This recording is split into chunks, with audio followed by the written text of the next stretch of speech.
Good morning, Roger. Good morning, sir. You and I had a good pre-podcast meeting. We certainly did. And as usual, when we get into this podcast here, you'll wonder, did he not listen to anything I said? I never question you, sir. You're the head honcho when it comes to podcasting. You're the podcast producer's producer. My goodness, Roger. You're the one that they look up to and say, how does he get all that done? Well, and you think I would question you, sir? The hardest working man in podcasting. I've heard that. It's on another podcast that you work with. Better known as Free Range Texan, for those of you who don't know it. Thanks. More. Thanks for the plug, big guy. Oh, you deserve it. Not to mention your work on Boss Radio. Speaking of the other world, a lot of things that all of the different things that you're talking about have in common is the studio that we worked for that is run and operated and managed and owned by A-Team PR. Now, that's not a shameless plug. What it is, I do work for A-Team PR, and they are kind of the brain trust behind so much of our production facility. And the reason why I'm bringing this up is because, Roger, I'll just give you an example. I went to them last week at one of their hush-hush behind closed door meetings. And I said, I wasn't invited, by the way. Well, I said, what we need, Roger and I, when we're doing our podcast is we need a little tone for our earpieces here, a little tone that, you kind of go boop, and it tells, it's a signal from me here at the production facility or from you back to us that we're about to shift gears, so to speak. We're about to change the subject. And it sounds flawless when you seamless when you do it on the podcast, but actually we're communicating behind the scenes, and we need one of these little tone generators that will do that for us. And I told that, I left the room, and as usual, the brain trust at this big mega corporation got to thinking and thought, let's give him what he wants. Let's give Roger Dykes Just Sayin, let's give the show the technology that it needs. And so they sent this down. They said, here, couldn't you just use this? And I have this here. I was so excited when the box came to the studio, Roger, and I just opened it up. And so from now on, Roger, when you hear, you will know that we're about to change course in our conversation. Good. I like the high tech. You want me to show you that again? I got it. Okay. All right. I got it. I tell you, these guys are programming geniuses, Roger. We need to listen to them. And not only that, but it's quite obvious that money is no object. As long as it stays below 49 cents. Oh, hallelujah. Here we go. Roger Dykes Just Sayin. Roger, let's kick this show off. All right. Hello, I'm Michael Shawn, and welcome to Roger Dykes Just Sayin.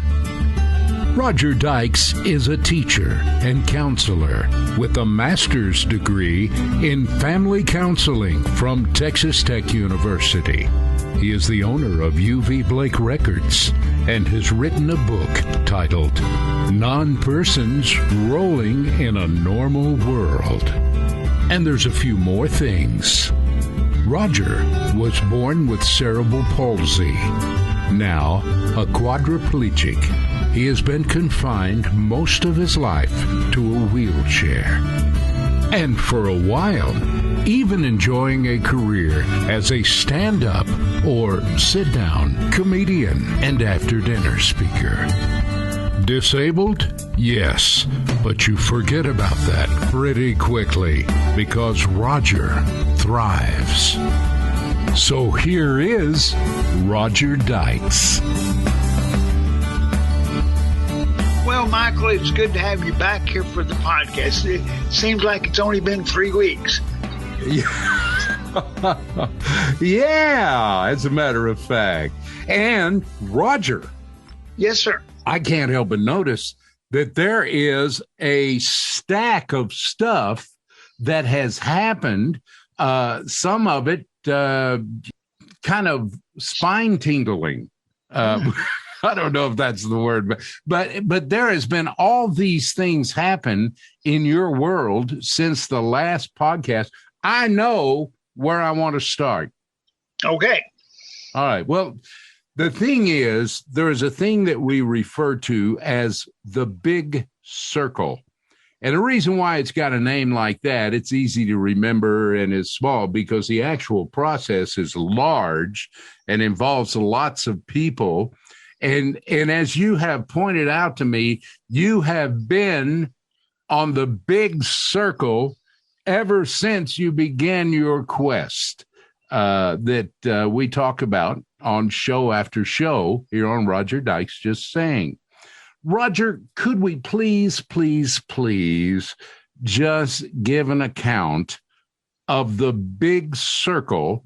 But let me, spoiler alert, everybody, when it happened this time, the ripple effect from Roger going through the big circle actually met some of its marks. And we'll talk about that next. But Roger, where do we begin with this? Well, first of all, we need to thank our listeners because obviously they took our message to heart and did some work for us, which of course I'm always appreciative of, in contacting politicians and senators and so forth, because I was able to get in contact with Senator Charles Perry's office. And we were talking, and I explained to his field assistant, field director, field coordinator, I'm not sure what her exact title is, but her name is Robin Tepper, and she's a wonderful lady.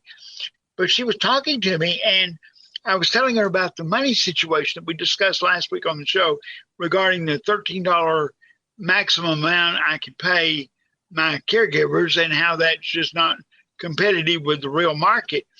And she heard me and explained that she would try to do something to get some movement in Austin.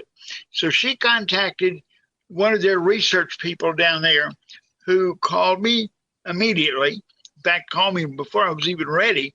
Never dreamed I would get a message back that quickly. And that alone by itself right there is fantastic. I mean, you're not used to getting that kind of attention. No, not that quickly. And so we eventually I got back with the gentleman later in the day, and I told him my situation, told him my story, and he said that he would get in touch with another person who would call me and get back with me. And this was like on Thursday. This all happened last Thursday. Yeah, all of this stuff has happened since we did our last podcast. Right. And we've had various and sundry listeners, excuse me, write emails and letters and call Charles Perry's office, apparently, because suddenly they kind of know who you are, Roger. Apparently so. Well, anyway, so the message gets delivered, I suppose, and a lady, I do not know her name. It doesn't really matter, I suppose. But she called me from Austin and said that she'd just been contacted by this. Now, this was on Friday, late Friday afternoon. And she said, I've just gotten your message. And so I went through the whole little routine again, explaining what my issue was. And so she said, I will get someone to call you and you can discuss it with them. And I said, that's fine. So it was the next week, Monday or Tuesday, I think it was on Monday, the phone rang, and it was a gentleman from Austin again, a different person now, a third person involved in the story. And I explained my situation to him, and he was not quite as helpful as I'd hoped.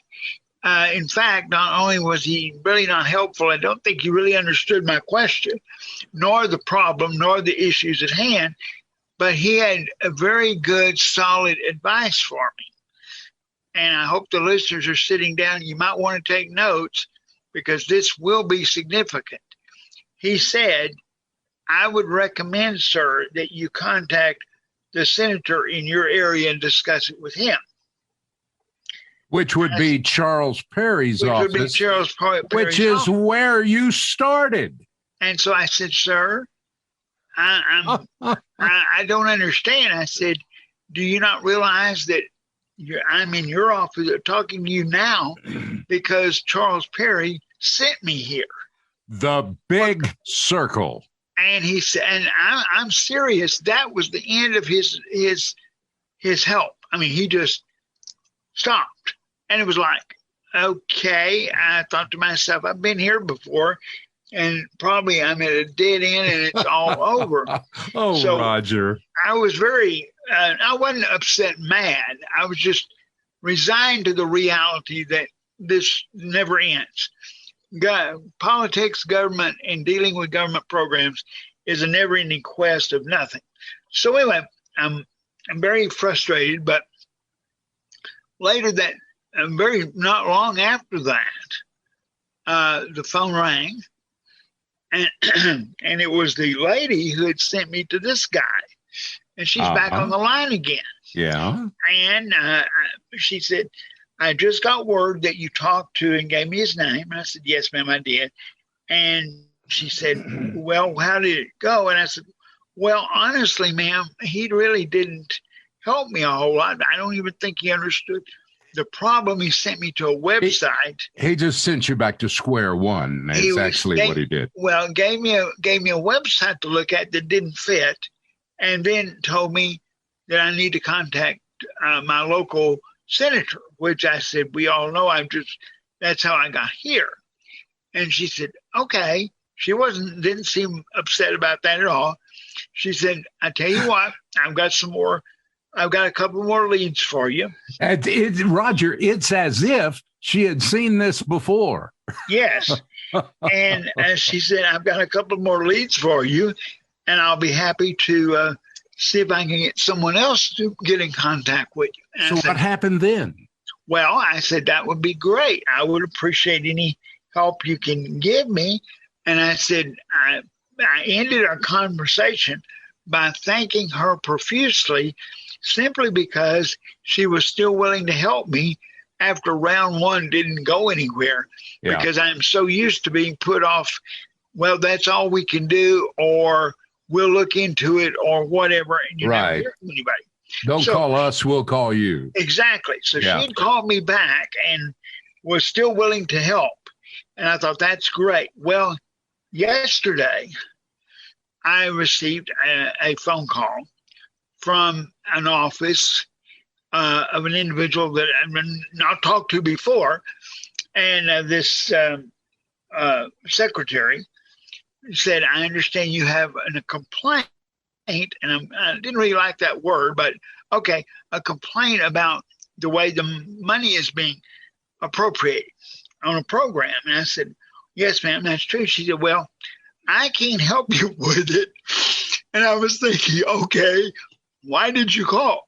But she said, I can't help you with it, but I'm going to send you an email with a link. And at 1 o'clock this afternoon, if you'll click on that link, you'll be connected to people who can help you. Wow.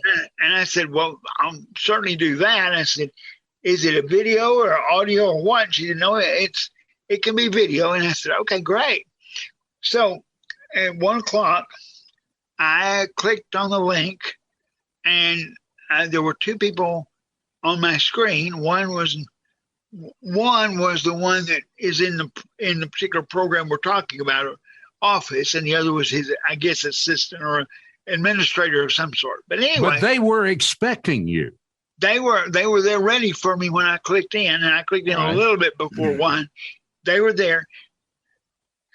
So we got through the introductions, and I find out that the office I'm talking to is the Legislative Ombudsman Complaint Department. Oh, my. I didn't even know there was such an office. But anyway, so. Layers, Roger. Yes, layers. Absolutely. So I was talking to this young man. Of course, everybody to me is a young man. Nowadays, I'm quite old. But this young man, and he asked me what the problem was. So I went through the whole routine again that I've repeated many times now to many different people. And so when I finished, he said, okay, he said, I agree with you. You are correct. Everything you have said is on target. But gee whiz, Roger. But the problem, he said, is that we presented this material, this package, to the legislative body earlier this year, and they never got to it, never touched it, didn't do anything. So he said, as a result, we don't have any funds available to fix the problem that you're mentioning. But he said, we are going to schedule additional meetings, and we're going to present different approaches to this idea to different people in Austin. And he said there's also the possibility of partnering up with the federal government and having the federal government come in and pick up part of the tab and not leave it all to the state.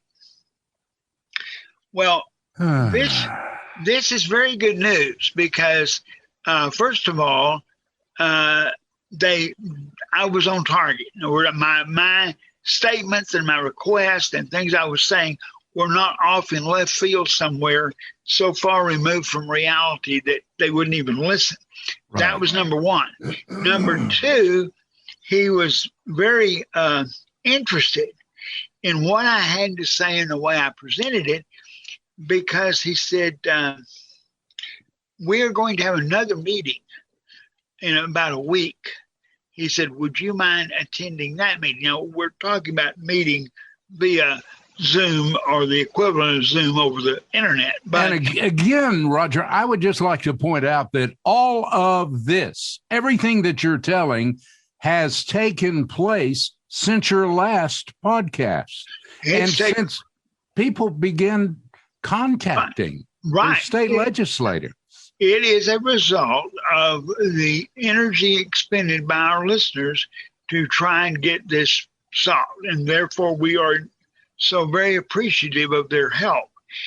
Anyway, so I now have a scheduled meeting. It'll be next week with him, the same individual, Sam, and with other individuals who are involved in this somehow. I don't know all the details or exactly what I'm getting into that way, but it doesn't matter. The key is I was invited to a meeting. They listened to what I said and thought enough of what I said that they want me to tell it to somebody else.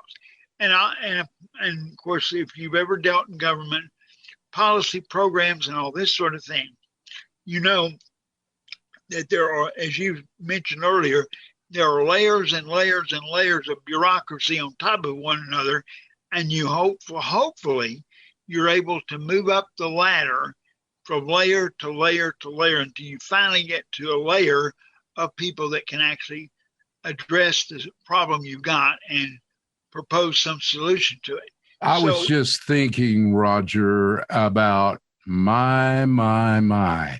Look at the journey that you have been on for a long time. I mean, even before this podcast started, years before that, you began pointing to things and telling people, hey, you need to look at this. You weren't saying, oh, you got to send me more money, more money. It wasn't like that with you, right? You just need to be able to be flexible enough to change so that you can work with the changes in our culture, in our society, in our economy. And you were pointing all this out to them years ago, but here today, look where you are. It would be wrong if I said, look where you're standing, wouldn't it? That's true. Yeah. You would be mistaken because man, Roger. No, you must remember that I don't stand for anything. But nonetheless, yes, we are reaching another plateau. Now, before anyone gets too excited and carried away, I'm a person who is excited about the possibilities, but realistic enough to understand that just because things are going a direction, that doesn't mean we've won the war by any stretch. There are many battles yet to be fought. And as the battles come up and as we're able to deal with them, and they won't come this quickly most of the time, but as they do, of course, we'll be back on the podcast to bring up people up to date and additional things that they might be willing and helpful for us to continue this process. So, but we're thankful at this point for the assistance and help we received from listeners who got us to a point that someone is listening. Well, and it's such a big part of the battle, Roger, as you have pointed out over and over, because honestly, folks, at this moment, nothing has changed. No. The stuff that keeping Roger awake at night has not changed. But for the first time in a long time, Roger now knows that there are people who are listening to him from the capital of Texas. Right. And we'll see how it goes. We'll see where it goes. And I'm hoping, of course, that we can continue the process. My understanding, if I understand how all this process works, as long as I can continue to present material and keep getting sent to different meetings and different committees around Austin, I'm winning. The more opportunities I get to make my presentation, the better off I am, because eventually you will finally get to a person who actually has the right credentials and the right setting and the right authority to hopefully make the various changes that we think are, or at least address the changes that we think need to be made. So, and something else too, Roger, that you pointed out, and I thought, boy, is that the truth? And that is, it wasn't until just about now, throughout the history of Roger's life, that when Roger says, I'm invited to this meeting and that meeting, and I get a chance to testify, so to speak, about the situations that we're dealing with here and all, Roger is not being put in a bus or a jet or taken to Austin. Anybody knows what size Texas is? Roger lives out in West Texas. And that would be grueling trips back and forth and hotel rooms. Roger instead now can sit in his study and literally through the magic of Zoom, he can attend these meetings and talk back and forth, and they can see Roger, and they know, who he is by the time he's there, and can ask questions. He can converse back and forth and tell his story. And technology for all of that really has just been recently created and available to the general public. And so we're thankful for that too. Absolutely, we are. And just to put a finer point on what you said, one of the problems that I've always had in trying to do this kind of advocacy work for myself, for handicapped people in general, is this. When you talk to me on the phone, which is the only way we could converse before, you do not know and you cannot realize that I am totally completely disabled. Yes. Because fortunately, I'm very thankful, but my speech was never affected. So I sound perfectly normal, which takes some of the advantage away when you're trying to convince people that the disabled need this or that, and they don't see you necessarily as disabled. And you're unique in that respect, in that you can talk and Absolutely. converse, and people can actually understand, hey, this is an intelligent guy. Well, and so now with the technology that we have, the Zoom and all that internet, I'm able to make a presentation where you can both hear me and see me and realize that I am a very, very, very disabled person who knows what I'm talking about because I have lived it and I'm continuing to live the process out. And here are the things that need to be addressed. I do believe that one reason that they want me at these meetings is the unique factor that I'm probably the first consumer client who's ever been in this position. Most of the time, the consumer representatives that go on, that are asked to be on boards and things through the years, have been the parents or the grandparents or the friends or the rehab counselor or the therapist or whatever, because the individual who is really being discussed is not able to communicate, and therefore someone communicates for them. And that's wonderful that they have people who will do that and can do that. But there's nothing better than the person who's actually living the situation to be able to testify as to what's going on and what needs to be addressed. Roger, this is going to be, I think, it's frustrating to me, and I think it'll probably be frustrating you, but I'm the one here looking at our podcast clock, and I will tell you that we are just about out of time for this event. The reason why it passed so quickly, Roger, is because we are covered up now with your situation and so many things that are happening, and ultimately things that can become very positive for you. You are breaking through some goals and some walls that you've worked for a long time. Again, we want to say thank you to our listeners who have helped. We saw you folks begin to move the needle, and we are so glad for that.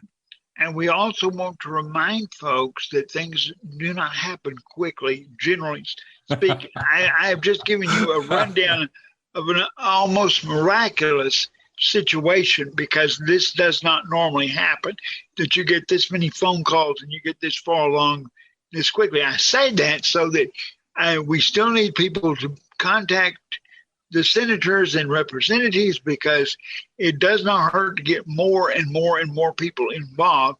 And next time on our next podcast, unfortunately, we may not be able to give you such glowing reports because we may still be waiting to hear back from people. I don't know what will happen. Well, what an exciting promo for our next podcast, Roger. But anyway, I disagree, because we have stuff right now, not even related to what we're talking about here, that we have set aside that we wanted to get on the podcast. All that stuff is waiting. And I disagree with you, Roger. You know, what you are perhaps maybe not used to the feel of is a thing called momentum. And I feel that right here. And you have actually more experience than I do. So I'm going to listen carefully to what you say, but I see some momentum, Roger, and it's something we've prayed for since the first Roger Dykes Just Sayin podcast. Well, we're excited and enthusiastic, and again, appreciative of all of the support that the listeners have brought in and what they've done. But please keep it up, because we must keep up the fight. We can't quit just because we had a small victory. That does not mean we have the war won. We continually need the support of the listeners as they help us get in through the doors at Austin. All right, Roger. Bless you, brother. And we will love you later. We'll be back in 3 weeks, folks, for another Roger Dykes Just Saying. Thank you so much for being here, Michael, and thanks for all the listeners. You've been listening to Roger Dykes Just Sayin.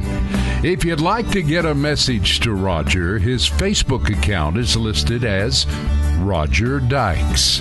Become a friend, or you can send your questions and comments to rogerdykes51@gmail.com. That's ROGERDYKES51@gmail.com. Our podcast reveals a new episode every 3 weeks. Rollout is on Wednesday evening, shortly after dark, Texas time. Join us next time for our next episode of Roger Dykes Just Sayin. I'm Michael Shawn. On behalf of Roger Dykes, thanks for listening.